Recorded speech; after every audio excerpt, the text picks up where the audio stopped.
നമ്മുടെ ഓല S1 Pro Gen 2 tyre എങ്ങനെ വീട്ടിൽ മാറാമെന്ന് നോക്കാം. നമ്മുടെ രണ്ടാമത്തെ ടയർ പൊട്ടിയിരിക്കുകയാണ്. വണ്ടി ഏകദേശം 19,000 കിലോമീറ്റർ കവർ ചെയ്തിട്ടുണ്ട്. 19,170 കിലോമീറ്റർ കവർ ചെയ്തിട്ടുണ്ട്. രണ്ടാമത് നമ്മൾ ഇട്ടേക്കുന്ന ടയർ MRFന്റെ ആണ്. MRFന്റെ ടയർ ഭയങ്കര ഷോക്കാണ്. നമുക്ക് സ്റ്റോക്ക് ടയർ കിട്ടുന്ന C8 11,000 കിലോമീറ്റർ ഓടി. പക്ഷേ MRFന്റെ ടയർ നമുക്ക് 8,000 കിലോമീറ്റർ കിട്ടുള്ളൂ. അപ്പോൾ നമുക്ക് നോക്കാം എങ്ങനെ ടയർ വീട്ടിൽ മാറാമെന്ന്. ഞാൻ 2 ടയേഴ്സ് ഇവിടെ സെറ്റ് ചെയ്തിട്ട് അതിൻ്റെ പുറത്താണ് വണ്ടി കയറ്റി വെച്ചേക്കുന്നത്.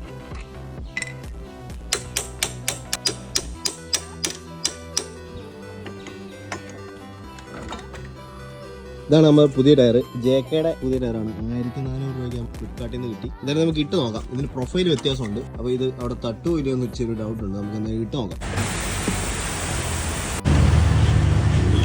അപ്പോൾ 110, 80, 12 നമ്മുടെ ഒലായിൽ ഒരു കുഴപ്പമില്ല. എല്ലാവർക്കും യൂസ് ചെയ്യാൻ പറ്റും. ഒരു പ്രശ്നമില്ല. ഫ്രീ ആയിട്ട് കറങ്ങുന്നുണ്ട്.